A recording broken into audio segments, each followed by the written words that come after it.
Buenas tardes. ¿Están? ¿Están? Bueno, sorprendido y pues muy agradecido con la presencia de todos ustedes aquí hoy. Muchísimas gracias a toda la organización del Festival Gao por invitar a Rutas del Conflicto. ¿Qué es Rutas del Conflicto? Rutas del Conflicto es un proyecto periodístico. Yo todavía me enredo un poco contándolo porque es bien particular y es, bueno, primero que todo yo creo que es la redacción en la que yo soñé trabajar siempre, ¿sí? Durante muchísimos años, ya llevo 15 años como periodista, siempre soñé en tener un proyecto en el que con un grupo de compañeros pudiéramos imaginarnos muchísimas ideas y que pudiéramos intentar hacerlas realidad, y creo que finalmente eso es Rutas del Conflicto.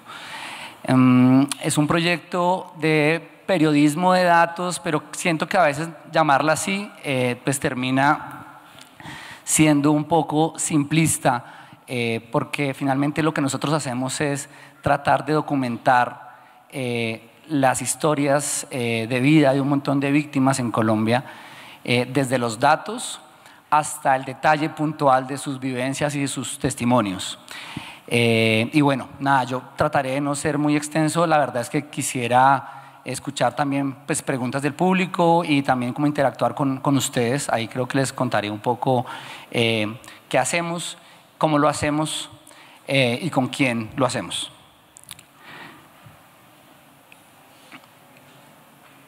No me...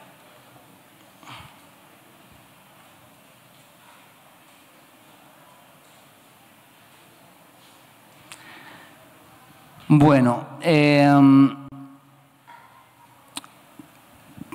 nuevo voy a intentar explicar qué hacemos, es un poco extraño otra vez. Al final creo que en lo que nos concentramos es en construir bases de datos con fuentes, digamos, casi siempre, por ejemplo, de entidades del Estado, organizaciones no gubernamentales, académicas, para construir bases de datos propias que además tengan una puerta para que la gente que sufrió directamente la violencia en Colombia pueda aportar para verificar esa información y pueda aportar contando sus historias, digamos, utilizando alguna tecnología que nos permita además mostrar el contexto geográfico y temporal del conflicto. Nosotros comenzamos en el año 2014 documentando una base de datos de masacres en Colombia. Yo soy ingeniero de sistemas y también soy periodista. Digamos que durante un montón de tiempo tuve digamos hace unos 15 años, en el momento en que dejé la ingeniería, que era mi profesión plena en ese momento, para moverme hacia el periodismo. Luego siempre pensé cómo podía utilizar lo que había aprendido como ingeniero, las herramientas para poder contar historias. Hace unos 5 o 6 años tenía la fortuna de estar trabajando para Verdad Abierta, que es un medio de comunicación aliado de la revista Semana, y allí empecé a documentar las audiencias de justicia y paz, en la que la mayoría eran paramilitares, confesaban sus hechos de una manera un poco precaria, porque al final creo que el volumen de la violencia era mucho más grande del que la justicia podía enfrentar. Y ahí, escuchando esos testimonios, empecé a pensar si a lo mejor había una posibilidad desde la ingeniería para tratar de organizar la información que yo escuchaba en una base de datos que me permitiera pintar, y perdón la expresión porque es un cliché, pero lo veía así, pintar un poco más el bosque y no el árbol a árbol como lo hacíamos todos los días. Pues digamos, ¿cómo funciona el periodismo? Nosotros sí íbamos a esas audiencias, escuchábamos, tratábamos de contrastar fuentes, tenemos que tratar de contrastar información, llamar más fuentes y armar textos tradicionales. Después de escuchar muchísimas audiencias, pues digamos que me ponía a pensar como el crimen que ellos confiesan más recurrentemente son las masacres. Entonces, ¿por qué no armamos una base de datos que nos cuente un poco dónde ocurrieron? Digamos, no sé, al tratar de poner toda esa información, organizándola de una manera muy particular. Entonces ahí recordaba todas mis épocas de ingeniero, que me parecían súper aburridoras encima de eso cuando, no sé, armaba bases de datos para vender algún producto. Acá sí que me emocionaba intentar organizar información periodística y pusimos todo eso en una base de datos, en una herramienta, para empezar a mostrar. Quiero mostrarles por acá. Y el resultado, pues básicamente es este, es una página que está en nuestro portal. Ahora quiero hacer un pequeño recorrido pues por todos nuestras bases de datos, nuestros portales, pero esta finalmente digamos como que fue la primera imagen de poner 730, 750 masacres cometidas en Colombia desde el año 1982 hasta el 2012. Esas que ustedes están viendo ahí son apenas la quinta parte de las masacres cometidas en este país en ese periodo, según el Centro Nacional de Memoria Histórica. Nos alcanzó para documentar apenas 730 en un trabajo como de unos 8 meses, escarbando bases de datos del Estado, testimonios de desmovilizados en Justicia y Paz, viendo también trabajos del Centro Nacional de Memoria Histórica. Y yo creo que ahí, digamos, ustedes no saben un poco como la sensación de curiosidad cuando yo logramos meter todo, tener la imagen que ustedes están viendo ahí. Y era un poco el mapa de la violencia, por dónde se había marcado, dónde las regiones, por ejemplo, en las que era repetitivo este tipo de hechos, qué conflictos había alrededor de ellos. Si ustedes se dan cuenta, pues desafortunadamente, por ejemplo, Antioquia es uno de los departamentos con un mayor número de masacres ocurridas en el país. Eso es también una cosa injusta, ¿no? Cada vez que se mira un índice, una estadística sobre cualquier crimen dentro del conflicto armado, Antioquia aparece de primeras. Pero Antioquia es el departamento con mayor número de habitantes también. Entonces, yo creo que también si se saca una estadística por cada 100.000 personas, uno podría darse otras ideas, ¿sí? Y yo siento que esto fue lo que particularmente empezamos a darnos cuenta dentro de Rutas del Conflicto, y es que pintar los datos de esta manera nos servía de una fuente de información grandísima para contar un montón de historias. Digamos que luego de juntar esta información, por ejemplo, nos dimos cuenta que en un pueblo acá, apenas a 3 horas y media, 4, me perdonan un poco la orientación geográfica, yo soy súper rolo y he venido un montón de veces acá, pero siempre como que me pierdo y no sé para dónde cojo. Pero en San Carlos, que queda a 4 horas básicamente, contabilizamos 31 masacres, ¿sí? En un solo pueblo. Encontramos otros pueblos en Colombia en donde era repetitivo, y encontramos que esta era una manera de identificar esas historias, ¿sí? También geográficamente nos aportaba pues muchísimos datos, ¿no? Ahí también uno como que empieza a recordar algunas clases de geografía. Por allá arriba, la Sierra Nevada de Santa Marta, ¿sí? Yo me imagino, nunca lo he hecho por tierra, pero si alguno de ustedes se va desde acá hasta Urabá, ¿sí? A este lado, pues resulta que la misma carretera y la misma vía servía, digamos, de camino también para las masacres que se iban cometiendo, muy probablemente con algunos intereses particulares sobre negocios ilegales. En los llanos orientales, pues digamos, en los cuales en la década de los 90, de la primera década de este siglo, se concentraba la mayor cantidad de cultivos de coca. En el Pacífico, por ejemplo, de este lado, pues donde hay concentraciones alrededor de la vía que comunica Cali con la costa, en Buenaventura, Tumaco. Entonces, digamos, como ver toda ese escenario, pues nos servía para arrancar. Ese no era el final, y ese era otra gran hallazgo de este ejercicio, y es que este no era el final. Estábamos construyendo una base de datos con investigación propia de muchísimas fuentes, pero era solo el comienzo para hacer un montón de cosas. Ya les voy a mostrar cuáles son las cosas que hemos hecho. La primera fue esta, y es que yo siento que cada periodista cuando publica algo pone las manos al fuego por la información que recogió. Nosotros estuvimos trabajando como un año más o menos, ¿sí? Tratando de recoger toda esta información, pero las fuentes, ¿cuáles eran? La justicia, digamos, documentos judiciales que pues básicamente eran documentos que tenían testimonios de los victimarios, no de las víctimas, ¿no? Pues a mí me tocó ir a un montón de audiencias de justicia y paz en los que los paramilitares, por ejemplo, insistían en que las víctimas eran guerrilleros. Y por el volumen tan grande de información, el fiscal ni siquiera lo cuestionaba, ¿sí? Era básicamente un testimonio tras otro.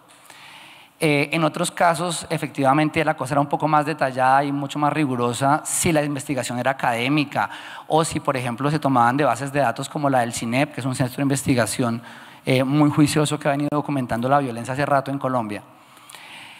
Pero yo siento que lo que faltaba acá era las voces de las víctimas, ¿no? Y nosotros pusimos un botón debajo de cada registro de masacre porque nosotros no solamente poníamos un punto, sino que la gente, y ustedes pues pueden acceder si quieren, cuando le da uno clic sobre uno de esos puntos, aparece un enlace y aparecen más o menos entre 3 y 4 párrafos por cada masacre, con un listado de víctimas, contando pues algunos detalles muy puntuales como pues digamos los hechos, el contexto de violencia en la zona, quiénes eran las víctimas. Debajo pusimos un botón que dice "Tu memoria cuenta". Y pues ahí invitábamos a la gente a que nos enviara información sobre ese hecho particular, o si sentía que nos faltaba alguna otra masacre. En ese momento no teníamos ni idea cuántas masacres habían ocurrido en el país, ¿sí? Porque a pesar de que el proyecto había sido respaldado por pues, Verdad Abierta y el Centro Nacional de Memoria Histórica, nosotros no teníamos ni idea de cuántas masacres o cuántos muertos. Yo me acuerdo también muchísimo porque durante la primera semana empezaron a llegar algunos correos, algunos con información un poco más política y en fin, pero llegó uno en particular que me marcó un montón y era de un joven de Caldas. Yo nunca he ido a Caldas, ¿eso es área metropolitana o es, no sé, creo que es cerca, pero no sé qué tan cerca esté de Medellín? 45 minutos. Y la masacre de la que él hablaba era una masacre en la que unos paramilitares habían degollado a una pareja, habían hecho como un recorrido, habían asesinado a varias personas en una vereda y habían degollado a una pareja enfrente de su hijo de 6 años. Y el mensaje que nos llegó es: ¿cómo están? Yo soy el niño de 6 años. ¿Sí? Digamos que nosotros comenzamos pues yo inmediatamente pues lo contacté, verifiqué que efectivamente era el hijo de esa pareja hablamos con él, le preguntamos como que bajo qué circunstancias había encontrado el portal y qué sentía que quería hacer. Fue bastante particular porque creo que lo agarraron como en una batida del ejército. Él tenía en ese momento 18 años, en el 2014, y se lo llevaron. Y él insistía en que era un hijo de unas víctimas del conflicto y que por eso no debería prestar servicio militar obligatorio, pero no tenía cómo probarlo. Entonces, él buscó al papá y a la mamá en internet y llegó a la página y le mostró al militar. Y el militar le dijo: bueno, tranquilo, y lo dejó ir. Y él nos escribía como en forma de agradecimiento por no ir a prestar servicio militar porque se ha salvado de ese asunto. Era una situación bastante particular. Y le preguntamos: bueno, ¿y usted qué quisiera hacer? Y él me dijo: no, pues si quiere yo les cuento un poco mi historia. Entre líneas también hay un orgullo muy fuerte de él porque él es estudiante, yo creo que ya debe estar acabando matemáticas en la Universidad de Antioquia, aquí al lado. Y él se sentía como muy orgulloso de no haber entrado en ese círculo de la violencia, ¿no? Entonces, pues yo me acuerdo que lo entrevisté, él me contó los pocos recuerdos que tenía de ese momento, son bien dramáticos, de verdad. Yo no sé también si nos ponemos en la posición de una víctima, no sé, cuando uno tiene 6 años, queda huérfano y bajo esas circunstancias, ¿no?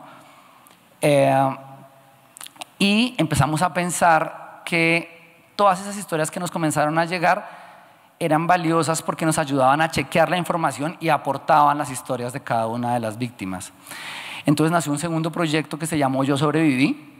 Ahí hemos documentado, yo creo que, no sé, entre 50 o 60 testimonios de personas que sobrevivieron directamente a una masacre o eran familiares de una de las víctimas de las masacres.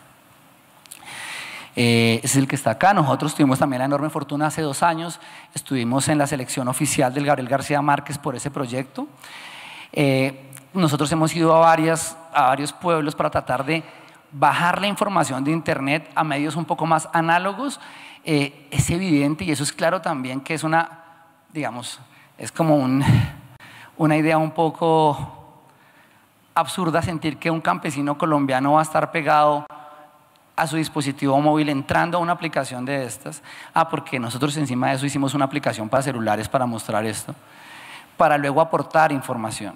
Digamos, el caso particular de este joven en Caldas, pues bien, nosotros hemos seguido recibiendo algunas informaciones a través, digamos, de internet por personas que viven en otros países, pero lo que pensamos es que teníamos que aterrizar esta información a medios un poco más tradicionales. Entonces nos fuimos a región, imprimimos carteleras, entrábamos a reuniones con organizaciones de víctimas, empezamos también a darnos cuenta si era éticamente responsable sentarse y decirle a una persona que no quería recordar que nos contara eso. Y empezamos también a darnos cuenta que a veces sí y a veces no, y que eso dependía casi siempre de la víctima, que dependía de ella. Y bueno, ahí creo que pues, recorrimos un montón de lugares en este país preguntando, y la otra cosa que era muy importante era sentarnos ante comunidades de víctimas y decirles: esto que nosotros documentamos no sabemos si sea cierto, ya es algo particular dentro del periodismo, porque normalmente cuando uno publica, uno pues mete las manos al fuego por eso, pero que uno le diga esto no sé, y se me ayuda por favor. Y era bastante emocionante ver a señoras con, iba a decir esfero, pero no, bolígrafo, rayando en carteleras diciendo: a ese señor, falta este señor en esta lista, este otro señor le falta el apellido, y empezando a corregir esa información. Y teniendo una fuente de primera mano para sumar esos datos y tratar de poner una ficha más en ese rompecabezas tan grande y tan difícil de llenar. O sea, inevitablemente va a ser imposible llenar toda la verdad sobre la violencia que hemos vivido y que hemos sufrido durante las últimas décadas. Eso por un lado. Por otro lado, también al ver el mapa y ver toda esta situación empezamos a darnos cuenta que el ver el mapa nos permitía también hacer otros trabajos más tradicionales de periodismo, haciendo reportería de profundidad. Hemos hecho unos 4 grandes especiales multimedia trabajando tierras relacionadas con violencia. Este es un especial, por ejemplo, que se hizo en Bichada, en la cual, viendo el mapa, dándonos cuenta de una serie de masacres relacionadas con desplazamiento forzado, con despojo de tierras. Hicimos como un gran especial con esta información. Este, por ejemplo, es un trabajo que acá realizaron unos colegas que están acá dentro del equipo, que son, como pieza fundamental dentro de Rutas del Conflicto. Este fue un segundo puesto dentro del Premio Investiga de Consejo de Redacción, y es un poco la historia de una comunidad en los Llanos Orientales también, que todavía en ese momento, no sé cómo esté ahora, vivía sin dinero, en efectivo o monedas, y básicamente todo lo comerciaba con gramos de coca, y estamos hablando de hace apenas unos 2 años. Este es otro sobre unas tierras alrededor de una zona donde ocurrieron varias masacres en los Llanos Orientales, especialmente en Rubiales. No sé si ustedes se acuerdan todos de Pacific Rubiales. ¿Sí? ¿Algún punto? No sabemos qué pasó con Pacific Rubiales, pero básicamente como que patrocinaba absolutamente todo en este país. Incluyendo, digamos, como que tenía una influencia muy grande en medios de comunicación masivos, y bueno, eso también es una cosa que nos ha permitido el tener este tipo de proyectos muy, muy independientes, tener una agenda que probablemente en medios de comunicación tradicionales no podríamos tener. Y digamos que teniendo una metodología para recoger esos datos, organizarlos y presentarlos al público, hemos construido varias alianzas con otros medios de comunicación para contar otras historias de la misma manera, ¿vale? No sé si podamos ver directamente los portales, me parecería que es un poco mejor. Este que les voy a contar, y digamos todo esto se ha construido durante los últimos 4 años, ¿no? Cómo recogemos la información, cómo la organizamos y cómo la pintamos. Vamos a arrancar con La Paz en el Terreno. Es un portal que hicimos junto al Espectador en una alianza que tenemos con ellos para documentar 2 cosas. Por un lado, todo el tema de reincorporación de excombatientes de las FARC, de dónde están ubicados, cómo están los proyectos productivos, cómo se ha ido ejecutando o no los acuerdos de paz de La Habana.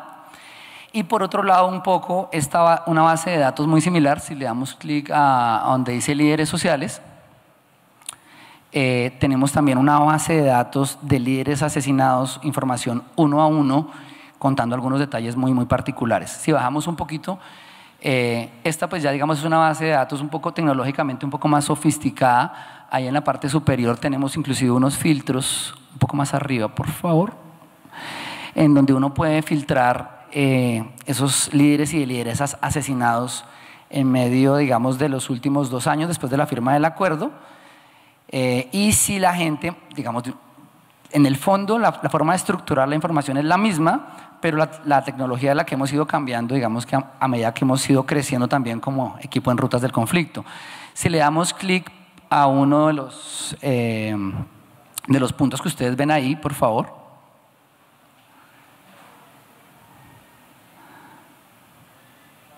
Entonces, pues ahí tenemos pues una pequeña reseña sobre ese asesinato, y en la parte de abajo de esa ficha, no sé si alcance a verse un poco más abajo, si le damos leer más, entonces pues tenemos ya una información mucho más completa de este líder, donde ocurrió ese asesinato.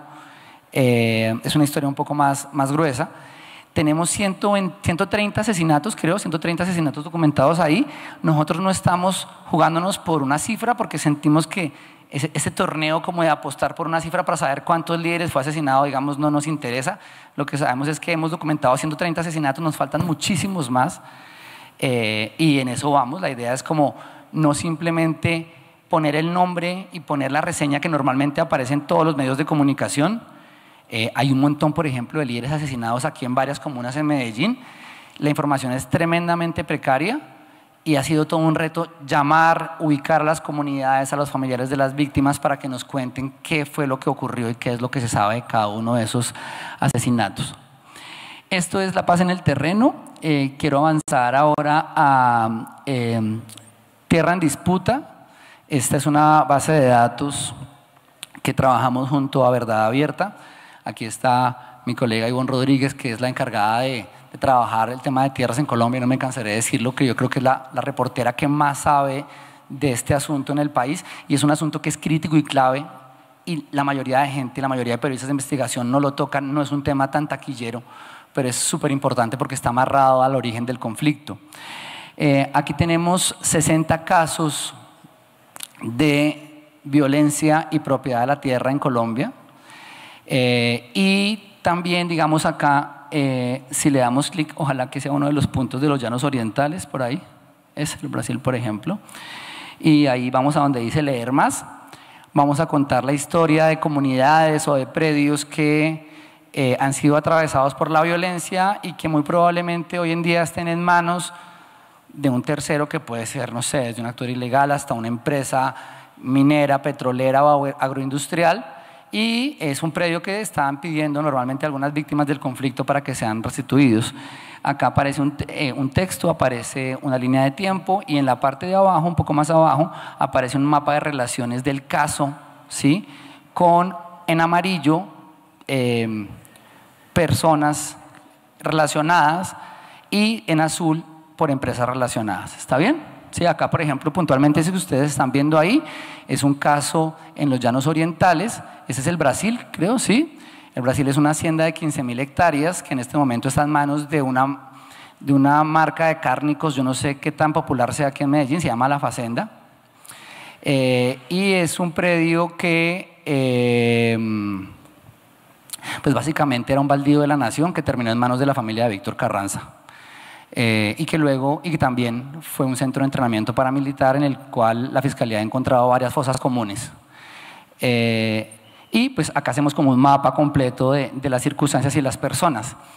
Tratar, y perdonen un poco porque eso es un tema un poco ñoño, pero a mí me parece que lo clave que muestra esto es que si sabemos organizar la información, luego podemos utilizar herramientas en internet para poder contar mucho más fácil y de una manera un poco más atractiva para el público este tipo de historias. Yo podría haber tenido acá una lista y un texto muy grande, por ejemplo, para describir los involucrados, y digamos como que este tipo de herramientas me permite mostrar con gráficas de una manera más fácil lo que hemos documentado. Voy a mostrarles ahora otro más. Este proyecto se llama Ríos de Vida y Muerte. Este es un proyecto que hicimos con, no sé si podamos como alejarnos un poquito del mapa. Este es un proyecto que hicimos junto a Consejo de Redacción. También acá está la codirectora del proyecto, también digamos el alma de esta idea, que es Gina Morelos, acá también la ganadora del premio ayer, que nos ayudó un poco a coordinar todo este asunto. Esta es una base de datos de 44 ríos en los que el Estado, digamos, ha documentado que han encontrado cuerpos de desaparecidos, ¿sí?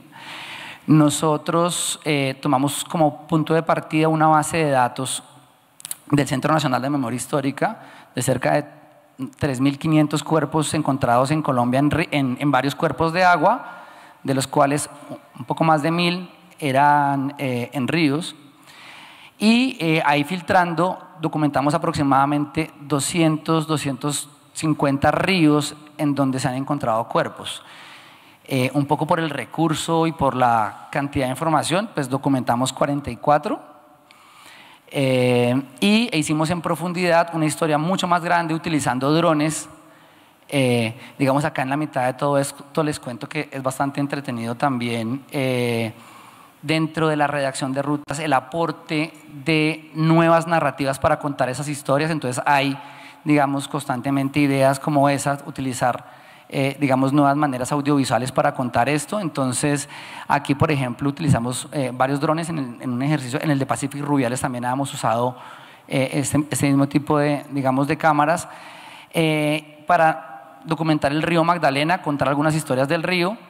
Ahora vamos a comenzar una segunda parte de este, digamos, de este proyecto, en la que vamos a tratar de difundir esta herramienta a un público más rural, tratar de decirle a la gente que si sabe las historias de los desaparecidos, que nos las, digamos, que si quieren aportar documentos o fotografías, que los podamos usar para pasar de tener una base de datos de ríos a tener una base de datos de personas que son buscadas en esos ríos. Aquí también hemos tenido experiencias, hemos recibido información por redes sociales de personas que buscan a sus familiares, esposos, hijos, y que han entregado información como fotografías, documentos, etcétera, etcétera. ¿Vale? Bien, por último, pues nada, regresaría al portal de rutas, por favor.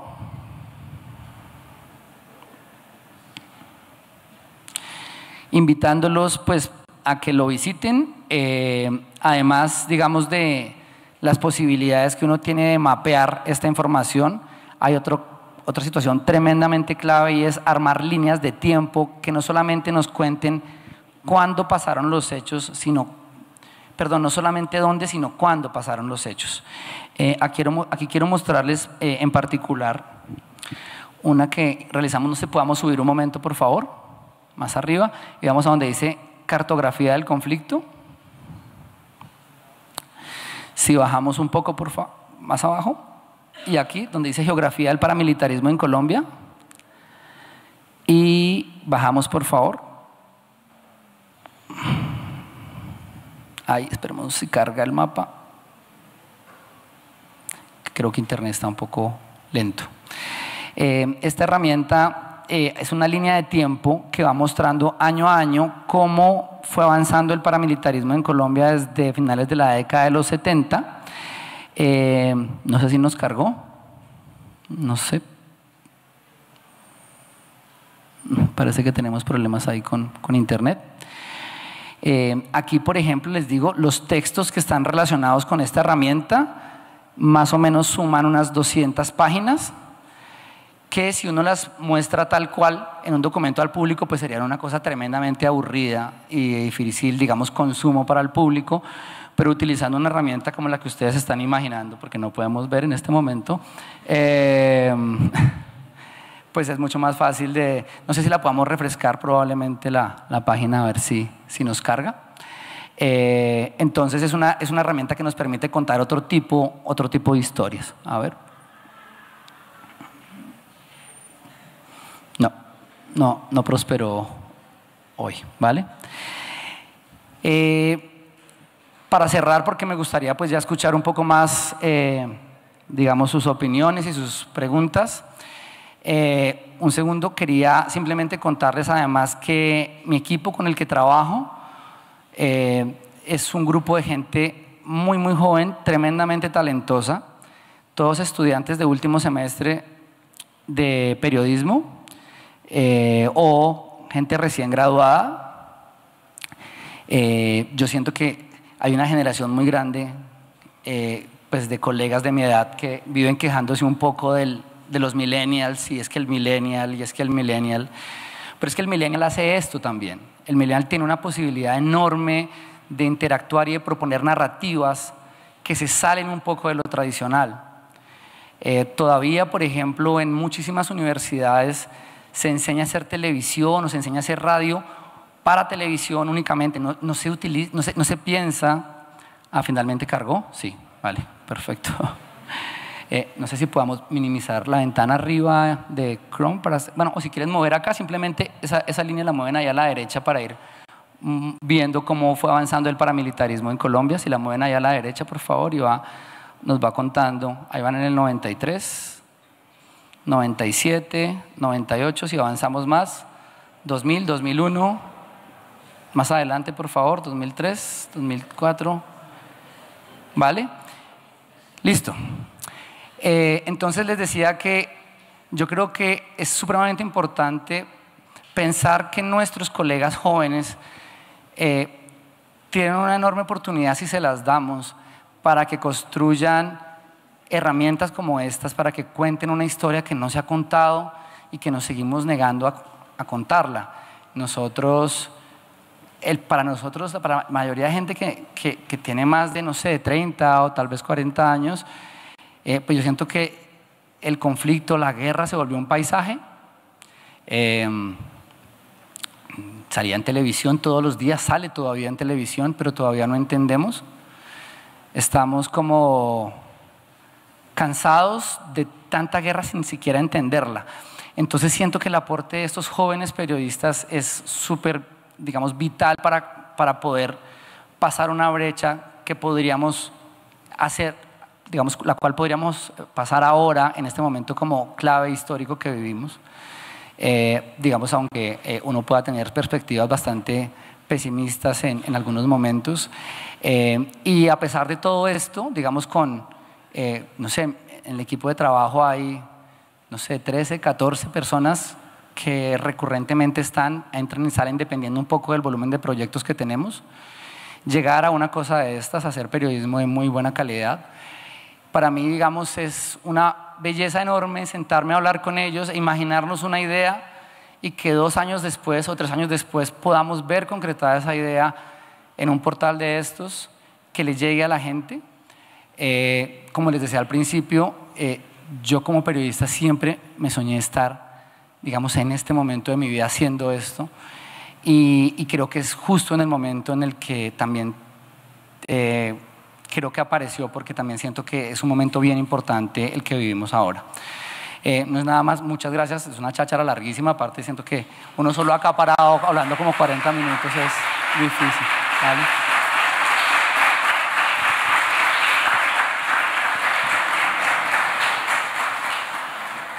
No sé cómo se da la cosa con las preguntas. ¿Por acá? Vale. Ya, yo todo bien, perfecto. ¿Hay un micrófono o cómo funciona? Sí, por acá, por favor, gracias. Aquí, bueno, no sé si yo coordino eso, cómo funciona. Sí. Esto.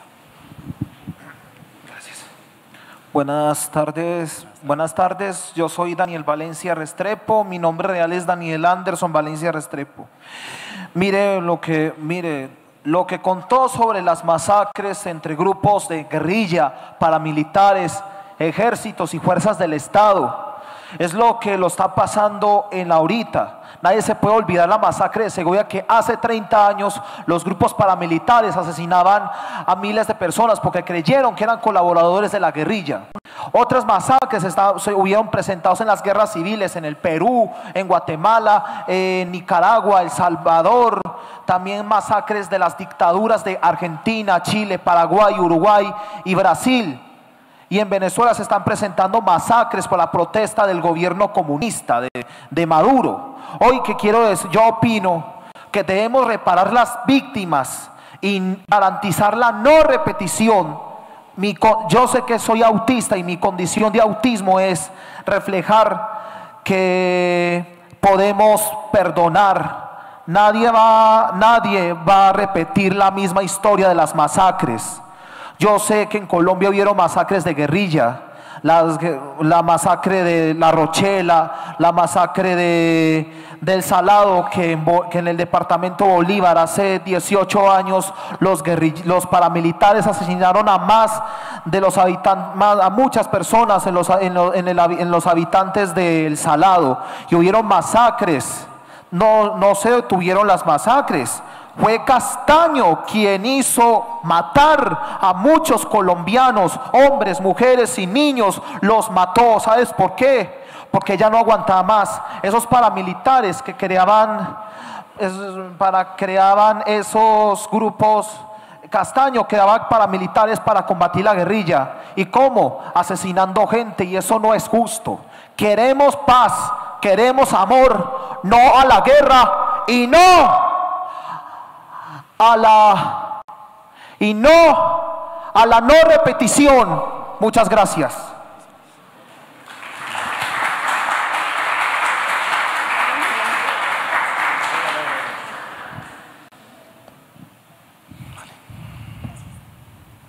Hola, mi nombre es Juliana Abdala y bueno, yo comprendo que acciones de este tipo son fundamentales para la memoria histórica, la construcción de memoria histórica, la no repetición, pero también creo que muchas veces puede ser un arma de doble filo, en tanto a que puede ser revictimizante, sí, y en tanto a que muchas veces no se está pensando en qué es lo que necesitan en verdad estas personas que han vivido estos sucesos tan traumáticos.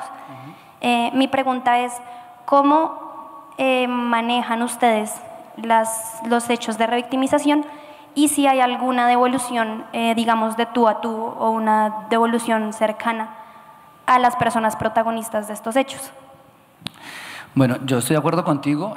Digamos que hay una posibilidad alta de que, digamos, las víctimas del conflicto terminen a veces narrando sus propias historias revictimizadas. Hay una cosa que ha sido fundamental, yo creo que en el equipo, y eso, por ejemplo, es supremamente cuestionable dentro del ejercicio periodístico, y es que nosotros renunciamos a cubrir coyuntura. ¿Sí? Nosotros no cubrimos nada, solamente trabajamos en esto en profundidad, y esto nos permite también trabajar por periodos larguísimos con poblaciones víctimas. Entonces a veces vamos hasta 2, 3, no sé, por ejemplo hay un pueblo en el Tolima en el que una colega fue 6 o 7 veces allá. Eso nos permite también identificar qué personas, por ejemplo, quieren y sienten que contar su historia en realidad es una necesidad de, digamos, de salir un poco de ese dolor, y quienes evidentemente no quieren volver a contar eso. Para mí, digamos, eso creo que aparte de un debate que creo que se dio hace poco, inclusive aquí en la Universidad de Antioquia, por encima de la información y por encima de cualquier verdad está la dignidad de una víctima. Si una persona no quiere contar lo que le pasó, ella tiene todo su derecho. Y nosotros, si en algún momento viajamos a una zona yo te cuento, la otra vez, por ejemplo, estábamos en Villavicencio, una señora nos contactó y dijo, sí, yo quiero que mi sobrina cuente su historia. Ella sobrevivió a una masacre de la UP. Trajo la sobrina y la sobrina pues dijo, no quiero, esto no sirve para nada. Y pues yo también le decía, no, pero pues no pasa nada, nos podemos regresar sin ningún problema. Yo creo que lo primero es la dignidad de la víctima. Nosotros intentamos hacer cosas dentro del equipo. Juan, acá que está mi subeditor, ha traído gente como psicólogos, psicólogas de la Cruz Roja para tratar de ver cómo hablamos con ellos, de qué manera los cuidamos a ellos durante el relato y cómo nos cuidamos a nosotros mismos, ¿no? Porque pues también es bastante complicado pues para uno afrontar eso. No hay un sí o un no en esa respuesta, hay que tratar de tener el mayor cuidado pensando siempre en eso, en lo que te acabo de decir. Hola.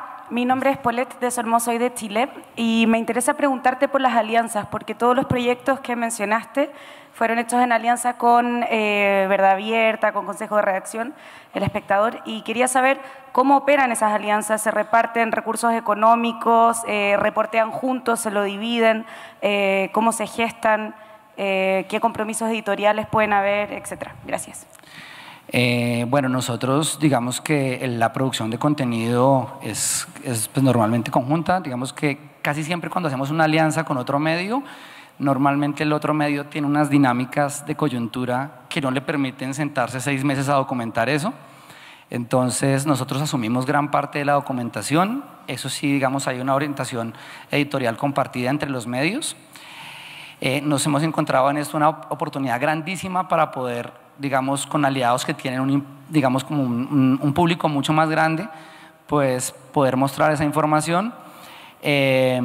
Digamos que también el acceder a recursos de cooperación internacional teniendo aliados muy fuertes también nos ha servido como pues digamos una muy buena idea para poder ejecutar esos proyectos. Yo creo que es una cosa, yo siento que el periodismo de hoy en día es para hacer alianzas, es para hacer cosas, el ver al compañero no como la competencia, es tan agobiante ver todavía al compañero que a lo mejor me quiere chiviar y me quiere sacar información. Yo creo que aparte si uno no lo ve en un portal a los 5 minutos, a los 3 segundos lo ve en el otro. Yo creo que aquí en esto lo que uno debería tratar es tratar de armar y construir redes de colaboración para hacer mejor periodismo y no pensar pues digamos que con las lógicas periodísticas que teníamos antes. Porque creo que estamos totalmente de acuerdo en eso. Mi pregunta es, al construir esas alianzas, por ejemplo, económicamente, entiendo que la visibilidad y el alcance que te da un medio mayor te permite conseguir recursos para financiar el proyecto, ¿cierto? Pero, por ejemplo, El Espectador pone su equipo humano, me imagino, ¿no? Ellos corren como con esa parte. Es la única como, no sé, cooperación económica, digamos, porque me preocupa mucho el financiamiento de estos proyectos, es que te, digamos, da más visibilidad y fortalece el equipo de investigación. Pues en este caso, digamos, digamos, desde el lado del espectador, que ellos tienen una financiación un poco más, digamos, diferente y asegurada, ellos ponen algún recurso, nosotros sí tenemos que salir a buscar ese recurso y a decir, nosotros estamos haciendo esto en alianza con el espectador, por favor nos financian. Ese, por ejemplo, está financiado por FESCOL. De nuestra parte, el espectador pone, digamos, algún recurso, nosotros, y de nuevo entendiendo que ellos tienen unas lógicas de publicación diferentes, nosotros pues asumimos gran parte un poco de digamos, de la construcción de información de fondo. Es que, digamos, esto no lo va a financiar nadie en plan publicidad, ¿no? Entonces hemos tenido que ser ingeniosos a la hora de buscar recursos y hemos encontrado que hacer alianzas con estos medios que también tienen experiencia y tienen, digamos, un público mayor, pues nos sirve. Por ahí está el micrófono. Tengo una pregunta más sobre la construcción de historias a partir de datos. ¿Qué es primero? ¿La base de datos que te lleva a construir una historia o una historia que te hace construir una base de datos? Pues es que, no sé, por ejemplo, de la de Ríos, pues eso nació de la base de datos de masacres. Cuando empezamos a ver que había un montón de masacres alrededor de Ríos y un montón de desaparecidos, pues yo me acuerdo esa tarde que dijimos, ve, qué bueno que sería que hiciéramos una base de datos de ríos, porque mire lo que está pasando. 3 años después la logramos hacer, o 2, no me acuerdo, pero ahí pasa eso. Cuando tienes también la base de datos y ves el total, digamos, normalmente estos reportajes, estos mapas están acostumbrados con unos reportajes muy gruesos en datos, con historias muy ñoños, pero me parece que son, digamos, que aportan un montón de fondo. Acá el subeditor está experto en ese asunto, de contar qué fue los hallazgos. Entonces, a partir de esos hallazgos hay información que luego se recicla, se utiliza para construir otras bases de datos. Yo creo que eso es una cosa que es súper interactiva entre la misma metodología. Hola, buenas tardes. Mi nombre es Catalina Velázquez, soy de Cali. Mi pregunta va hacia la relación que tiene el portal de Rutas del Conflicto y su trabajo periodístico con las personas que no han sido víctimas y la sensibilización de ellas, porque tenemos un país donde leo una suerte de masoquismo, porque por lo menos hay muchas más cosas, pero en la elección de nuestros gobernantes, estamos eligiendo gobernantes que están estrechamente relacionados con masacres, con víctimas de la guerra, que están en la impunidad y pueden continuar ejerciendo los cargos. Y es curioso porque en los resultados electorales tú ves que en los lugares donde más se concentran las víctimas son los lugares que pareciera que votaran a favor de esa guerra, ¿no? Los resultados los ves y también ves unas víctimas que salen a decir no queremos más guerra y esas víctimas resulta que votan por otra alternativa. Entonces mi pregunta va hacia si ustedes como portal creen que es un reto hablarle a esas personas que no han sido víctimas y cómo las sensibilizarían a través de su trabajo. Gracias. Digamos, un poco como en el sancocho creativo que tenemos ahí, nosotros nos preocupamos un montón por tratar de buscar nuevas narrativas para contar esas historias. Digamos, todo esto básicamente son, digamos, nuevos lenguajes, ¿no? Armar estas bases de datos, los mapas, las visualizaciones. Quiero hacer un paréntesis acá y es recordar que nosotros somos un grupo de periodistas que ocasionalmente cuentan con el apoyo ocasional de algún ingeniero extra o de algún diseñador.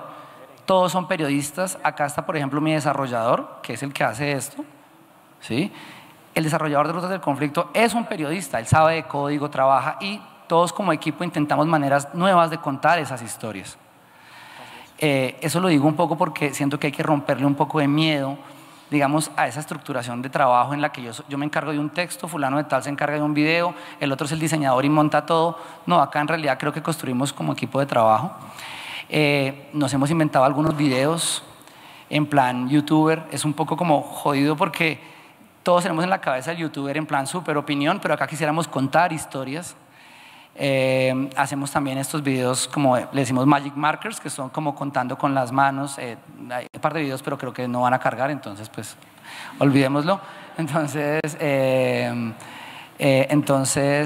yo creo que tenemos como un compromiso para contarle eso a la gente. También siento que estamos en un momento en el que cada vez hay más gente con la intención de informarse para tomar posturas políticas, aunque pareciera que digamos electoralmente todavía no, digamos, no se ve todo, pero sí hay mucha gente que está, digamos, como en ese asunto.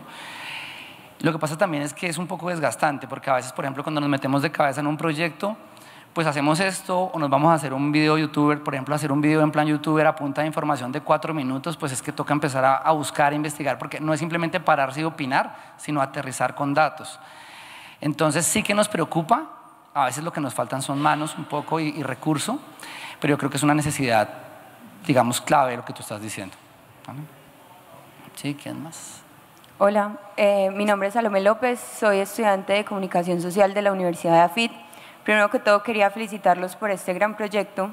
Me parece pues que es demasiado enriquecedor para las víctimas sobre todo. Y segundo, te quería preguntar, ¿qué pasa con los datos del sur del país? No vi ningún bullet en Amazonas, por ejemplo. ¿Qué pasa en esas regiones más olvidadas por el gobierno? Te voy a dar un ejemplo. Nosotros, ni siquiera el Amazonas. Hay un municipio que se llama Puerto Concordia, que es en el sur del Meta, ¿sí? Eso ya es el límite entre los llanos orientales y la Amazonía.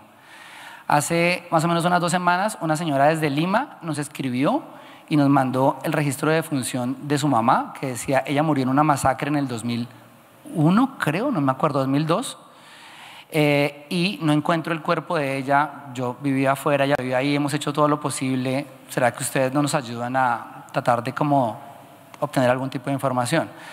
Y pues ahí los colegas, o sea, se ha buscado esa masacre, o sea, la señora sí murió ese día porque está en la partida de defunción, pero no hay ningún registro de eso, ni judicial, ni periodístico.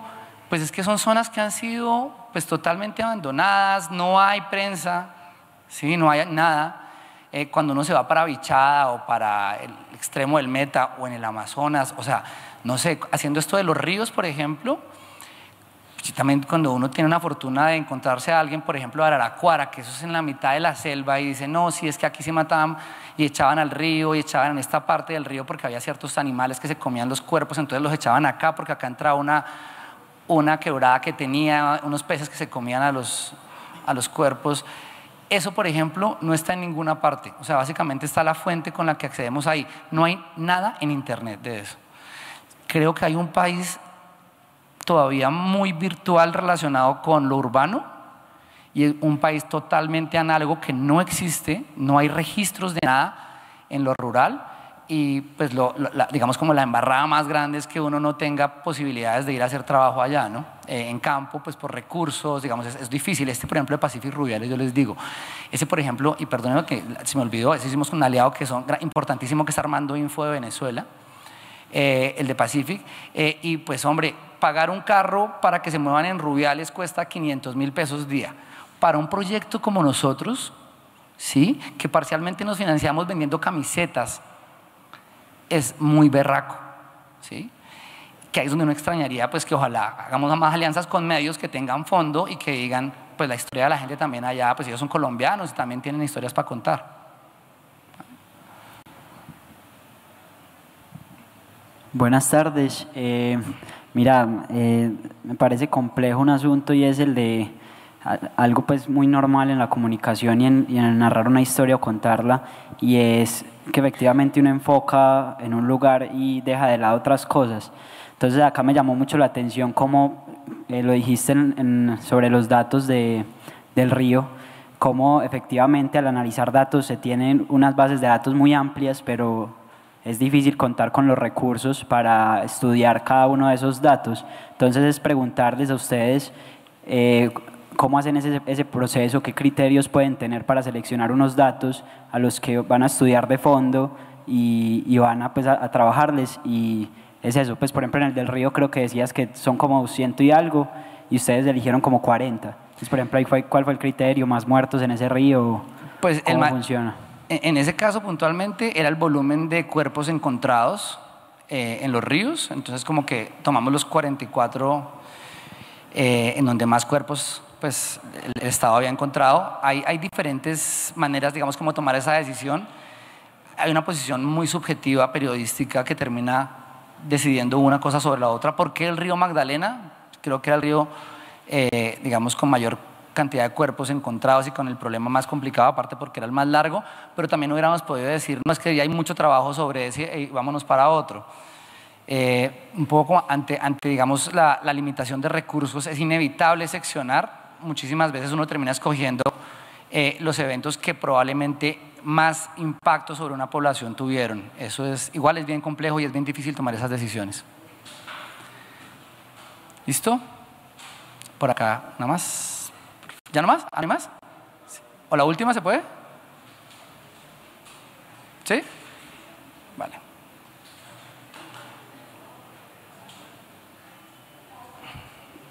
Mi pregunta va relacionada a la seguridad de los periodistas. Para nadie es mentira que trabajar estos temas es una camisa de 11 varas porque hay muchos que tratan de esconderlos. ¿Cómo se da la seguridad?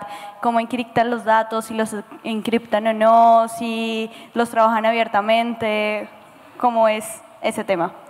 Pues hay de todo. Rápidamente dos cosas. Pues uno, la seguridad de los periodistas en terreno, que es bien pues como que tratamos de tener unos protocolos, nos falta como todavía ser más juiciosos y aterrizarlos, de verdad, tenemos como unas costumbres, también como eso es medio pequeño, también es mucho más fácil, también uno siente que aparte el compañero es como el amigo, entonces como que nos preocupamos ahí entre nosotros, pero y con unos protocolos, ¿no? Tratando de, digamos, llamando a unas horas, teniendo como socios, aliados en las comunidades que visitamos.